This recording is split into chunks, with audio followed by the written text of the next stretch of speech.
সম্মানিত ভাইয়েরা, আমি আপনাদের খেদমতে পবিত্র কোরআনুল কারীমের সূরাতুল লাইলের কয়েকখানা আয়াতে কারিমা তিলাওয়াত করেছি। তিলাওয়াতকৃত এই আয়াতগুলোর ভিতরে আল্লাহ রাব্বুল আলামিন সাইয়্যিদানা হযরত আবু বকর সিদ্দিক রাদিয়াল্লাহু তাআলা আনহু তিনটি গুণের কথা উল্লেখ করেছেন। পক্ষান্তরে কাফেরদের, বিশেষ করে প্রসিদ্ধ কাফের ওয়ালিদ ইবনে মুগীরা তিনটি বদ অভ্যাসের কথাও আল্লাহ উল্লেখ করেছেন। সাথে সাথে গুণের জন্য কি পুরস্কার, দোষের জন্য কি তিরস্কার তাও আল্লাহ উল্লেখ করেছেন। আমি আশাবাদী সাইয়্যিদানা আবু বকর সিদ্দিক রাদিয়াল্লাহু তাআলা আনহু, এই আবু বকর নামে একজন ব্যক্তিকে আমরা সবাই চিনি। কথা বললেন, সবাই আমরা চিনি, নামে চিনি, চোখে না দেখলেও আমরা দাবিও করি আমরা তাদেরই উত্তরসূরি। সাইয়্যিদানা আবু বকর সিদ্দিক রাদিয়াল্লাহু তাআলা আনহু তিনি এমন এক মহান ব্যক্তি যাকে আল্লাহ রাব্বুল আলামিন সৃষ্টি করেছেন নবীর সান্নিধ্যে থাকার জন্য এবং নবীকে সহযোগিতা করার জন্য। লাম ইখলাক আবু বকর ইল্লা লিসুহবাতিন নবী সাল্লাল্লাহু আলাইহি ওয়াসাল্লাম। আবু বকরকে আল্লাহ সৃষ্টি করেন নাই, শুধু করেছেন নবীর সাহাবী হওয়ার জন্য, নবীর সঙ্গী হওয়ার জন্য, নবীর সহযোগিতার জন্য। আমার ভাইয়েরা, জীবদ্দশায় নবীর সঙ্গী ছিলেন, ইন্তেকালের পরেও রওজায়ে আতহারে নবীর সঙ্গী হয়েই আছেন। হযরত আবু বকর সিদ্দিক রাদিয়াল্লাহু তাআলা আনহু নবীর সুখ দুঃখের সাথী, ইসলাম জগতের প্রথম মুসলমান, নবীর হিজরতের সাথী, নবীর ইন্তেকালের পরে প্রথম খলিফাতুল মুসলিমিন, আবার ওনার ইন্তেকালের পরে তিনি হয়েছেন নবীজির রওজা শরীফের সাথী। যেই লোকটাকে আল্লাহ নবীর সোহবতের জন্য বানাইছেন, নবীর সহযোগিতার জন্য বানাইছেন, মহান আল্লাহ তাকে ছোট কাল থেকেই ওইভাবেই গড়ে উঠাইছেন, ওইভাবেই আল্লাহ তাকে সংরক্ষণ করেছেন, ওইভাবেই আল্লাহ তাকে তৈরি করেছেন। খুব খেয়াল করে যদি শোনেন তাহলে আশা করি কিছু ফায়দা হবে। আল্লাহ যেন আমাদেরকে তৌফিক দান করেন। রাসূল আরবি সাল্লাল্লাহু আলাইহি ওয়াসাল্লামের দরবারে সাহাবায়ে কেরাম বসা, বিভিন্ন বিষয় আশয় নিয়ে মুযাকারা চলছে। ইসলাম ধর্মের দিকে কে কিভাবে আগাইছেন সেই আলোচনাও চলছে। এক একজন এক এক রকমের কথাবার্তা বলতে আছে। সাইয়্যিদানা আবু বকর সিদ্দিক রাদিয়াল্লাহু তাআলা আনহুর সিরিয়াল আসছে। এবার হযরত আবু বকর সিদ্দিক রাদিয়াল্লাহু তাআলা আনহু বলেন, ইয়া রাসূলুল্লাহ, ইয়া হাবিবাল্লাহ, আমি যখন ছোট ছিলাম, ছোট থাকা অবস্থায় আমার আব্বা আমার আম্মা আমার উপরে খুবই আস্থাশীল ছিলেন। আমার মেধা যোগ্যতা ভালো ছিল, সেই জন্য তারা আমার উপরে যথেষ্ট পরিমাণ আস্থাশীল ছিলেন। যখন আমি অল্প একটু বড় হয়েছি তখন আমার বাবা চিন্তা করলেন আমাকে ধার্মিক বানানোর দরকার। কি বানাইতে হবে? ধার্মিক বানানোর দরকার, ধর্মকর্ম শেখানোর দরকার। এই জন্য আমার আব্বা আবু কুহাফা উসমান ইবনে আমের আমাকে একদিন ধরে নিয়ে গেছে পূজা মণ্ডপে, ধার্মিক বানানোর জন্য, ধর্ম শেখানোর জন্য। আমি আপনাদেরকে বিনয়ের সাথে জিজ্ঞেস করব, আল্লাহর কাছে মনোনীত একমাত্র ধর্মের নাম?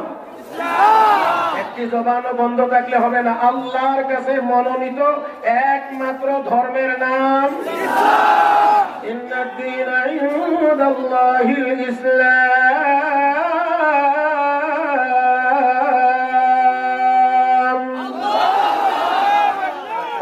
এখন তো দেখা যায় একটু আওয়াজ বাড়ছে লাগে। এই আপনাদের হাঁটা চলাফেরা কি বন্ধ হবে না? মেহরবানি করেন, আমি অত্যন্ত বিনয়ের সাথে বলছি, যারা হাঁটছেন যেখানে জায়গা পান বসেন।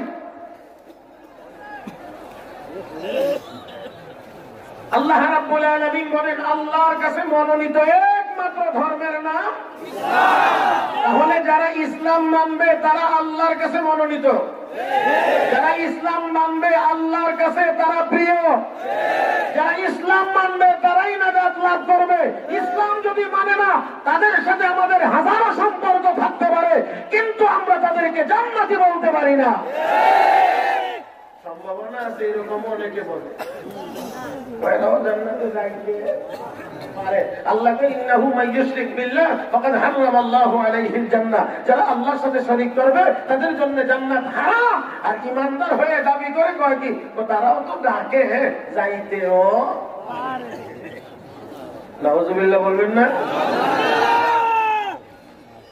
হযরত আবু বকর সিদ্দিক রাদিয়াল্লাহু তাআলা আনহুকে ধার্মিক বানানোর জন্য নেওয়া হয়েছে পূজা মণ্ডপে, নিয়েছেন ওনার বাবা আবু কুহাফা উসমান ইবনে আমির। দেখেন, নবী যখন কালেমার দাওয়াত দিতে শুরু করলেন, মানুষ মুসলমান হইলে কাফেররা বলতো বিধর্মী হয়ে যাচ্ছে। আরে আবু জাহেলের দলের লোকেরা বলতো বিধর্মী হয়ে যাচ্ছে। আপনারা বলেন মুসলমান হইলে বিধর্মী হয় না ধার্মিক হয়? আসতে বলেন না, আর একটু জোরে বলবেন, মুসলমান হইলে বিধর্মী হয় না ধার্মিক হয়? ওই তো ধার্মিক, তারা কয় বিধর্মী হয়ে যাচ্ছে। আর তারা নিজেদেরকে ধার্মিক বলে দাবি করত। সেই আবু জাহেলের যোগ্য নাতিপতিরা এখনো জিন্দা হয় নাই, হয় নাই, হয় নাই। আবু জাহেলের যোগ্য নাতিপতিরা এখনো জিন্দা। আমার ভাইয়েরা হাজারো গুনার কাজ করে, তারা নিজেদেরকে ইমানদার দাবি করে। আলেম উলামারা নিজেদের ঘাম জড়ায় জাতিকে জাহান্নাম থেকে মুক্ত করে জান্নাতের পথ দেখায়, জান্নাতে নিয়ে যাইতে চায়, তাদেরকে তারা গালিগালাজ করে।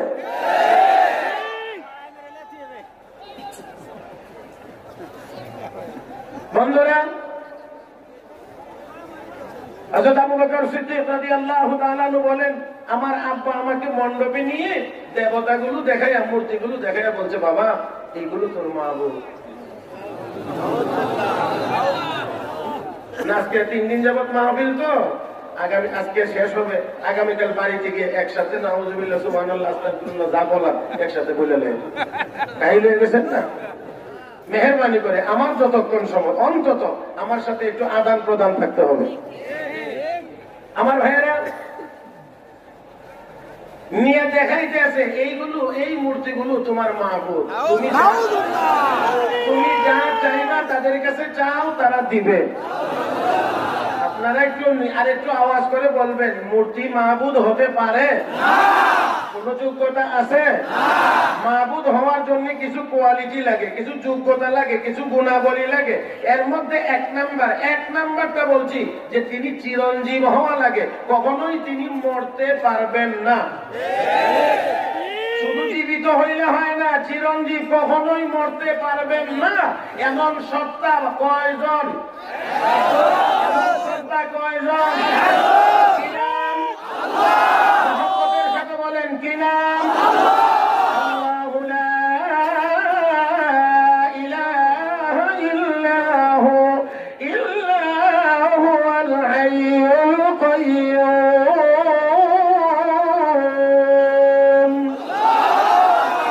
কুল্লু মান আলাইহা ফান ওয়া ইয়াবকা ওয়াজহু রাব্বিকা যুল জালালি ওয়াল ইকরাম। فبأي آلاء ربكما تكذبان। সব ধ্বংস হয়ে যাবে, সব ধ্বংস হয়ে যাবে, একমাত্র বাকি থাকবেন কে? যিনি মাবুদ হবেন, যিনি উপাস্য হবেন, তার প্রথম কোয়ালিটি হতে হবে আল হাইয়ু, তিনি চিরঞ্জীব হওয়া লাগবে। আমার আল্লাহ ছাড়া আর কেউ এই গুণের অধিকারী নাই। এই জন্য আমরা আর কাউকে মাহবুদ মানি না। আমাদের একমাত্র মাহবুদ কে?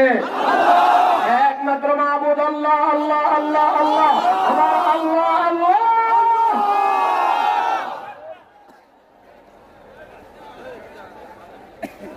এইগুলো তোমার মাহবুদ।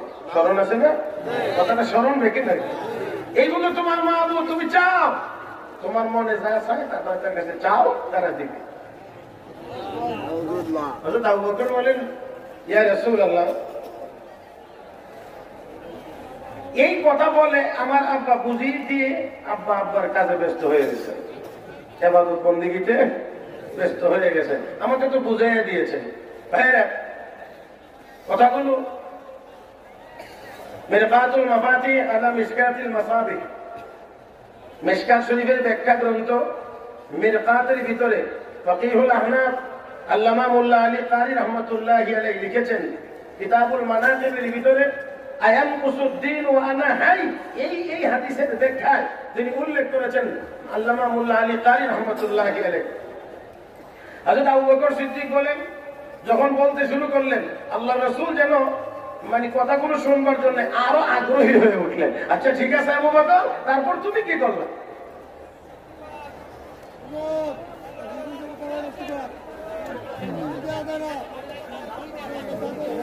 সাউন্ডের ব্যাপারে আমি কিছু করতে পারবো না তো ভাই।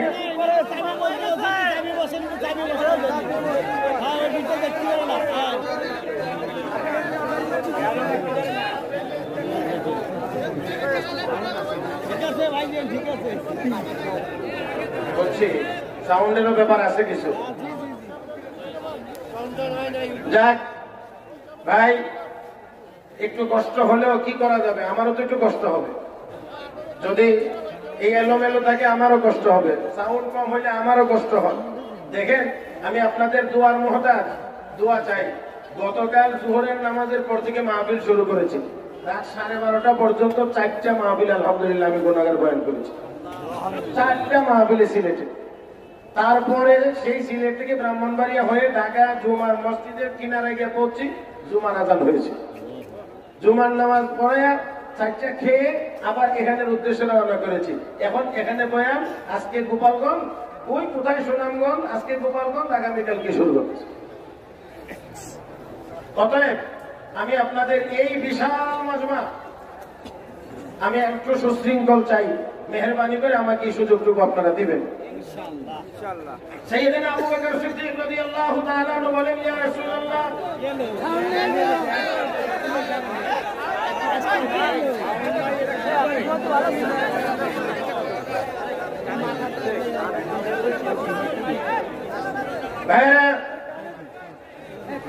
হঠাৎ থাকে হঠাৎ চলে গেলে আমি তো বড় বিব্রতকর অবস্থা।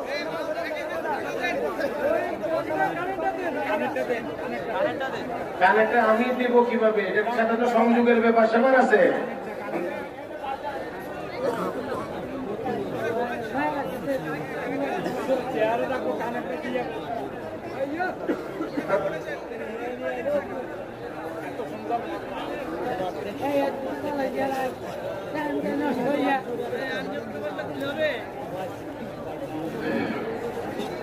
জমাইতে অনেকক্ষণ লাগে, জমাইতে অনেকক্ষণ লাগে, ভাঙতে কিন্তু এত সময় লাগে না। হযরত আবু বকর সিদ্দিক রাদিয়াল্লাহু তাআলা আনহু বলেন, ইয়া রাসূলুল্লাহ, আমার আব্বা যখন উনি ওনার কাজে ব্যস্ত, আমি দেবতার সামনে মূর্তির সামনে গিয়ে দাঁড়ায় বললাম, আমার পেটে খিদা, খানা দাও। আমার পেটে খিদা, খানা দাও। তারপর কফালাম ইউজিবনি, কোনো উত্তর দেয় না, আমাকে কোনো উত্তর দেয় না। আমি আবার বললাম, আমার পিপাসা লাগছে, পানি দাও। ফালাম ইউজিবনি, আমাকে কোনো উত্তর দেয় না। তারপর আবু বকর কি হলো? ইয়া রাসূলুল্লাহ, আমার একটু রাগ উঠছে। রাগ উঠলে কি করছো? হাতে একটা পাথর নিলাম, হাতে পাথর নিয়ে বললাম, আমি যা চাইছি তা দাও, আর না হয় পাথর মেরে একেবারে মাথা ফাটায় ফেলাম।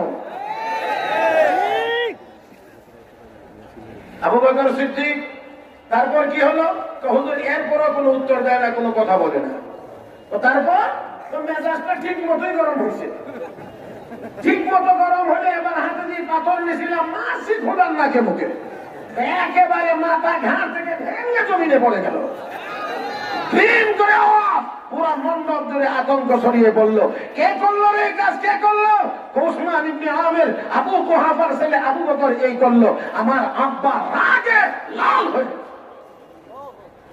কিন্তু ধৈর্যের পাহাড় ছিলেন, সেই জন্য আমার হাত ধরে এই রাগান্বিত অবস্থায় আমাকে ধরে বাড়িতে নিয়ে এসেছে। এনেই আমার মার কাছে হস্তান্তর করে আর বলে, এই নাও, তোমার ছেলে কি অঘটন ঘটাইছে দেখো। এটা আমাদেরও বৈশিষ্ট্য, ছেলে কিছু ভালো করলে কয় আমার ছেলে, যদি খারাপ কিছু করে দেখো তোমার ছেলে কি খারাপ কাজ করছে। এটা কিন্তু তোমার ছেলে কি কাজ করছে, কি অঘটন ঘটাইছে। আমার ছেলে কি অঘটন ঘটাইলো, কি অঘটন, ও কি অঘটন আবার জিজ্ঞেস করো, খোদার ঘাড় ভেঙে ফেলে দিয়েছে। আপনারা বলেন যে খোদার ঘাড় একটা বাচ্চা ছেলে ভেঙে দিতে পারে, এটা কি আসলে খোদা হইতে পারে? এটা কি মাহবুদ হতে পারে? আমরা যে মাহবুদের গোলামি করি, আমার মাহবুদ দুর্বল, আমার মাহবুদ, আমাদের মাহবুদ দুর্বল না সবল? আমার ভাইরা, আর ওই মাহবুদ গুলো ওইগুলো দুর্বল দুর্বল দুর্বল দুর্বল। এখন তো এই কাজ করছে। আমার আল্লাহকে মারতে চেয়েছিল নমরুদ, কথা বলেন না। আমার আল্লাহকে মারতে চেয়েছিল কে? নমরুদ। আমার আল্লাহ কয় তুই আমারে মারবি, তুই তো মরবি মরবি, এমন ভাবে মরবে যেটা ইতিহাস হয়ে থাকবে। আমার আল্লাহ কত সবল, ব্যবহার করেছেন মশা। মশা ভাইয়েরা, আব্রাহা চেয়েছিল আমার আল্লাহর ঘর ভেঙে দিতে, আল্লাহ ব্যবহার করেছেন ছোট পাখি। ফেরাউন দাবি করেছিল আমি বড় খোদা, তাকে ধ্বংস করতে আমার আল্লাহ ব্যবহার করেছেন নীল নদের পানি। কেমন শক্তিশালী আল্লাহ। তোমার ছেলে এই কাজ করছে, মেজাজ তো গরম, বুঝাই যা। আচ্ছা, আবু বকর সিদ্দিক বলেন, অতঃপর আমার মা উম্মুল খায়ের সালমা আব্বাকে লক্ষ্য করে বলছেন, দেখেন আপনি ছেলেকে শাস্তি দেওয়ার আগে আমার একটু কথা শুনেন। অনেক দিন থেকেই কথাগুলো বলার দরকার ছিল, সুযোগ আসে নাই, বলাও হয় নাই।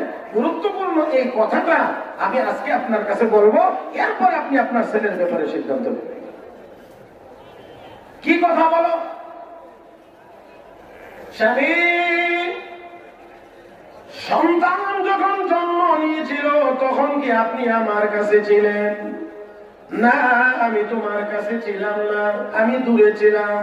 তাহলে শোনেন, সন্তান যখন ভূমিষ্ঠ হওয়ার একেবারেই সময় ঘনিয়ে এসেছিল, ওই সময়ে আমি যখন নির্জনেই ছিলাম, ঘরে একাই ছিলাম, এমন একটি সময়ে আমি শুনতে পাই স্বামী তু হাতি পাইয়া আমার কানে কানে কে জানি এসে বলতে আছে, ইয়া আমাতাল্লাহি আলা তাহকীক আবশিরি বিল ওয়ালাদিল আতীক ইসমুহু ফিস সামাই সিদ্দীক ওয়া লিমুহাম্মাদিন সাহিবু ওয়া রাফীক। ইয়া আমাতাল্লাহি আলা তাহকীক أبشري بالولد العتيق اسمه في السماء صديق ولمحمد صاحب ورفيق. হে আল্লাহর বান্দী, শোনো, এমন সন্তানের সুসংবাদ গ্রহণ করো যাকে জাহান্নাম থেকে মুক্ত ঘোষণা করা হয়েছে, আসমানে যার পরিচয় সিদ্দিক, জমিনে যাকে পাঠানো হয়েছে মুহাম্মদুর রাসূলুল্লাহ সাহেব এবং রফিক। মুহাম্মদুর রাসূলুল্লাহর সঙ্গী এবং সাহায্যকারী হিসেবে যাকে বানানো হয়েছে, পাঠানো হয়েছে, এমন সন্তানের সুসংবাদ গ্রহণ করো। রহমতে আলম সাল্লাল্লাহু আলাইহি ওয়াসাল্লামের প্রধান সঙ্গী যেই লোক, আল্লাহ রাব্বুল আলামিন তাকে দুনিয়ায় পাঠানোর আগেই ওনার মায়ের কানে ফেরেশতার মাধ্যমে এই সংবাদ পৌঁছায় দিয়েছে। أبشري بالولد العتيق اسمه في السماء صديق ولمحمد صاحب ورفيق. আমার ভাইরা, মুহাম্মদুর রাসূলুল্লাহ সাল্লাল্লাহু আলাইহি ওয়াসাল্লামে বেশি সুহবত প্রাপ্ত হয়েছিলেন আবু বকর, এই জন্য আবু বকর বেশি দামি হয়েছেন। আমার ভাইরা, আমার আপনার নবীর দেখানো পথ, এটা জান্নাতে যাওয়ার পথ। সন্দেহ আছে কোন? আর আওয়াজ করে বলবেন, সন্দেহ আছে? আমার আপনার নবীর দেখানো পথ, এটা জান্নাতে যাওয়ার পথ। কোরআন সুন্নাহয় বর্ণিত পথ, এটা জান্নাতে যাওয়ার পথ। হক্কানি উলামায়ে কেরামের দেখানো পথ, এটা জান্নাতে যাওয়ার পথ। কেউ মানলেও এটা জান্নাতে যাওয়ার পথ, কেউ না মানলেও এটা জান্নাতে যাওয়ার পথ। কেউ মানলেও কেউ না মানলেও আজকে আলেম বিদ্বেষী মানুষের অভাব নাই, দিন দিন বাড়ছে। আমরা বুঝি আলেম ওলামাদের বিরুদ্ধে চলন কেন? রুটি হালুয়া পেটে পড়লে তখন হক তো আদায় করা লাগে। এই জন্য অনেক অনেক অনেক এমন আছে যারা ইহুদি খ্রিস্টানদের হালুয়া পেটের ভিতরে ঢুকাইছে, আর এই কারণে এই জন্য আলেম ওলামাদের বিরুদ্ধে কথা বলে। আমার বন্ধুরা, আমরা বলছি আমরা বলতে চাই তা হলো এই, আমরা বলছি আমরা হক্কানি উলামায়ে কেরামের সাথে ছিলাম, আমরা হক্কানি উলামায়ে কেরামের সাথে আছি, আমরা মরণ পর্যন্ত হক্কানি উলামায়ে কেরামের সাথে থাকবো।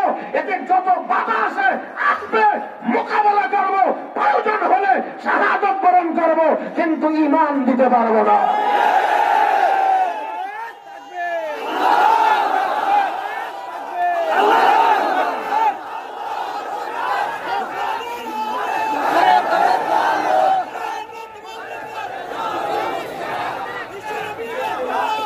মাশাআল্লাহ, আমার ভাইয়েরা সবাই মিলে অনেক দিক দিয়ে তাকবীর শুরু হয়ে গেছে। কি বললেন, ঠিক না?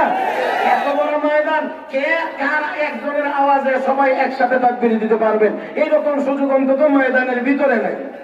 এই জন্য সবাই মিলে আমার সাথে একবার দিয়ে মনের যে আবেগটা এটা একটু প্রকাশ করতে পারেন। সবাই কি রাজি? নারে তাকবীর! মাশাআল্লাহ, এটা সেন্ট্রাল সিস্টেম, কথা বুঝেন না, কেন্দ্রীয় ব্যবস্থা। কিন্তু আমার বন্ধুগণ,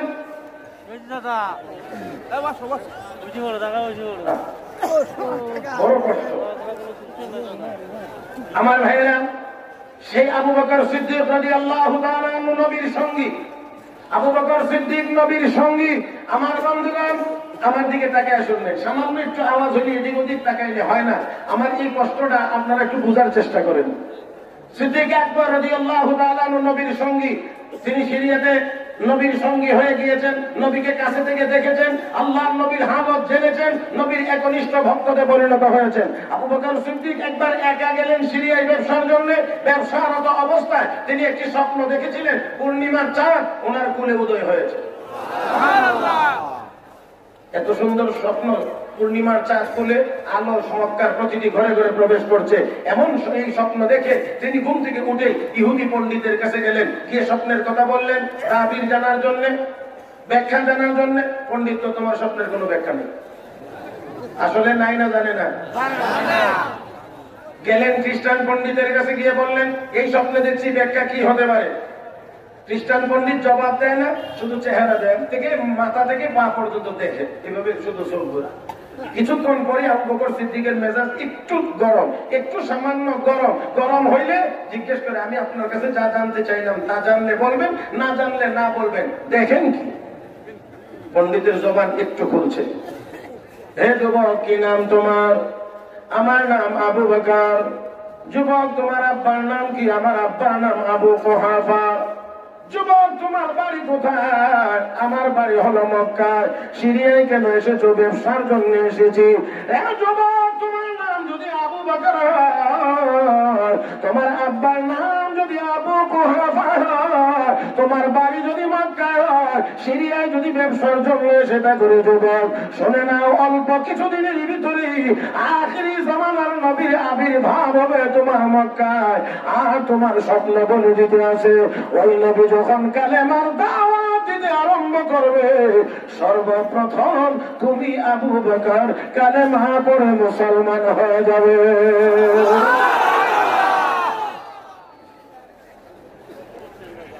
সুন্দর স্বপ্ন যেমন সুন্দর, ব্যাখ্যাটাও সুন্দর। আসলেন সিরিয়া থেকে মক্কায়, কারো কাছে তিনি প্রকাশ করেন না, কারো কাছে তিনি বলেন না আমি এই স্বপ্ন দেখেছি আর এই স্বপ্নের ব্যাখ্যা এমন শুনে এসেছি। শুধুমাত্র তালাশ করেন, খুঁজেন মক্কায় নবী কে হতে পারে, কে মক্কায় এই মুহূর্তে নবী হতে পারে, এমন যোগ্যতাওয়ালা লোক কে হতে পারে। আমার বন্ধুরা, সর্বশেষ তিনি সিদ্ধান্ত নিয়েছেন, এই মুহূর্তে যদি মক্কায় কেউ নবী হইতে হয়, এই লোক মুহাম্মদ ছাড়া আর কেউ হতে পারে না। আপনাদের কি মনে হয় সিদ্ধান্তটা ভুল না সঠিক? সঠিক। মুহাম্মদ ছাড়া আর কেউ হতে পারে না। এই সিদ্ধান্ত নিয়ে বসে রইলেন। দিন যায়, সপ্তাহ যায়, মাস যায়, বছর যায়, বছরের পর বছর যায়, কিন্তু নবুয়তের কোনো ঘোষণা আসে না, শুধু অপেক্ষায়। আমার ভাইয়েরা, আধ্যাত্মিক জগতের সম্রাট আল্লামা হাকিম আখতার শাহ রহমাতুল্লাহি আলাইহি তার কিতাব কাশফুল মারিফাতের ভিতরে উল্লেখ করেছেন, আল্লাহর হাবিব 40 বছরে যখন গিয়ে উপনীত হলেন, এরা পরবর্তী গুহা থেকে নবুয়তের দায়িত্ব নিয়ে আসলেন। নবীও চিন্তা করতে লাগলেন কার কাছে গিয়ে কালেমার দাওয়াত দেব। আমি গিয়ে বলবো লা ইলাহা ইল্লাল্লাহ, আল্লাহ ছাড়া আর কোনো মাবুদ নাই। আর এরা তো মাবুদের কোনো অভাব, আমাদের মাবুদ একজন ছাড়া আর কেউ নাই, তাদের মাবুদের কোনো অভাব নাই। আমি গিয়ে যদি বলি আল্লাহ এক, এমনি মেজাজটা গরম হয়ে যাবে। কে শুনবে আমার কথা? মেজাজ ঠান্ডা রেখে কে শুনতে পারে, গ্রহণ করতে পারে? রহমতের নবী চিন্তা করে সিদ্ধান্ত নিলেন এমন লোক আবু বকর ছাড়া আর কেউ হতে পারে না। আবু বকর ছাড়া আর কেউ হতে পারে না। আল্লাহর হাবিব বলেন আবু বকর, আমি তোমার সামনে একটি বিশেষ কথা বলার জন্য এসেছি। কি বিশেষ কথা বলতে চান বলেন? আল্লাহর হাবিব বলেন আবু বকর, এতদিন পর্যন্ত আমার পরিচয় ছিল মুহাম্মদ ইবনে আব্দুল্লাহ, আমি আব্দুল্লাহর ছেলে মুহাম্মদ, আব্দুল্লাহর ছেলে মুহাম্মদ। এখন আমার পরিচয় মুহাম্মাদুর রাসূলুল্লাহ, আমি মুহাম্মদ আল্লাহর রাসূল। আমার ভাইরা, উনি নিজেই রাসূল হয়েছেন না আল্লাহ রাসূল বানাইছেন? নিজেই ঘোষণা দিয়েছেন না আল্লাহ ঘোষণা দিয়েছেন? মুহাম্মাদুর রাসূলুল্লাহ والذين معه أشداء على الكفار